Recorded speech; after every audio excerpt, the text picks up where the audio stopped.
ইস, খিদায় পেটটা চুচু করতেছে। আহ হ্যাঁ হ্যাঁ, খাওয়ার ভিতরে মাংস জায়গা ভালো হয়েছে, আজকে পেটটা করে ভাত খেতে পারবো। এই মেসিয়ার, ডাউল দিয়া যাও। ভাই আনতেছি। ভাই এই যে আপনার ডাউল। আচ্ছা ঠিক আছে। ভাই আপনার ভাতের নিচে যে 3 পিস মাংস আছে না, ওটা কিন্তু আমি ইচ্ছা করে দিছি।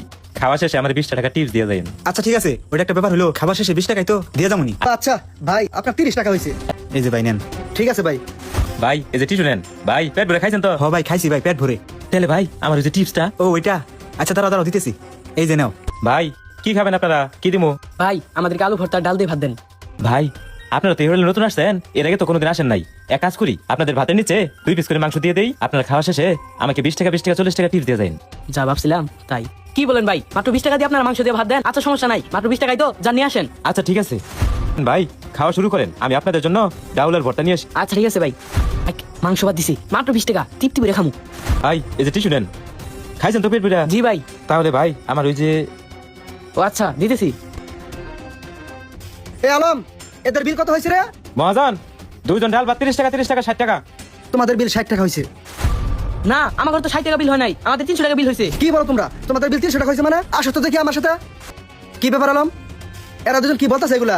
এই আপনারা কি বলতেছেন এসব? আপনাদের 30 টাকা 60 টাকা বিল হয়েছে না? না, আমরা যা সত্যি তাই বলতেছি। আমাদের বিল 60 টাকা নয়, 300 টাকা হয়েছে। আচ্ছা আপনি বলেন তো, 2 জন মানুষ মাংস দিয়ে ভাত খেলে 60 টাকা কেমনে বিল হয়? শোন আলম, আর কথা পেঁচাইস না। তুই যে ধরা খাই গেছ, এটাই বাস্তব। শোন, তুই যাদেরকে কাস্টমার ভেবে 20 টাকা টিপসের আশায় মাংস দিয়ে ভাত খাওয়াইছ, এরা কোনো সাধারণ কাস্টমার না, এরা হচ্ছে আমার আপন 2 ভাগিনা। মহাজন আমার ভুল হয়ে গেছে গা, আমার মাফ করে দেন। এ দুজনকে আমি ইচ্ছাকৃত ভাবে আমার দোকানে কাস্টমার বানিয়ে পাঠিয়েছি। আর এটা কেন করেছি জানিস? তাহলে শোন ভাই কত টাকা বিল হয়েছে? ভাই, আপনার 30 টাকা হয়েছে। এই যে নেন ভাই। কি ব্যাপার বুঝতাছি না, সবাই খালি কয় 30 টাকা বিল হয়েছে, 30 টাকা বিল হয়েছে। তাহলে হোটেলে এত মাছ মাংস রান্না করা হয়, এগুলা যায় কই? 30 টাকা বিল হলে তো মাছ মাংস তো ফুরানোর কথা না। না, এর একটা ব্যবস্থা আমার করেনি লাগবো, এভাবে তো চলবে না। আরে মামা, তুমি আমাদের দুজনকে তো জরুরি ভাবে ডাকলা, কি বলবো বলো? শোন ভাগনা, আমি তোদেরকে একটা প্রয়োজনে ডাকছি, এখন তোরা দুজন তাহলে মাথার এদিকে দে। আজ আমি শুধু একজন হোটেলের কর্মচারীকে ধরিনি, আজ আমি কাকে ধরেছি জানিস? যাকে আমি রাস্তা থেকে তুলে এনে আমার হোটেলে জায়গা দিয়েছি। তুই হয়তো সামান্য 20 টাকা টিপস পাওয়ার জন্য আমার এই হোটেল থেকে কাস্টমারদেরকে 1 পিস 2 পিস করে মাংস খাওয়াইছিস। এতে তোর কি হয়েছে? দিন শেষে নয় তোর পকেটে 200 টাকায় ঢুকেছে, কিন্তু তুই একটাবার চিন্তা করে দেখেছিস এতে করে একজন হোটেল মালিকের প্রতিদিন 1000 টাকা লোকসান হচ্ছে? হয়তো ভাবতেছিস তুই চালাকি করতেছিস, কিন্তু না, তুই নিজের সামান্য লাভের জন্য সেই হাতটাকে কেটে দিচ্ছিস, যে হাতটা তোকে প্রতিদিন খাবার দেয়। শোন, অন্যের সম্পদ নষ্ট করে নিজের পকেট ভরাকে বুদ্ধিমান বলে না, অন্যের বিশ্বাস ভেঙে টাকা কামানোকে উপার্জন বলে না।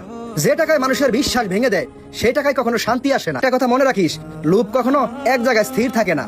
আজ হয়তো তুই আমার কাছে লুকিয়ে 20 টাকা নিয়েছিস, কাল হয়তো 50 টাকা নিবি, পরশু হয়তো তার চেয়ে বেশি। এভাবে কি হবে? দিন দিন তোর লোভটা বেড়েই যাবে।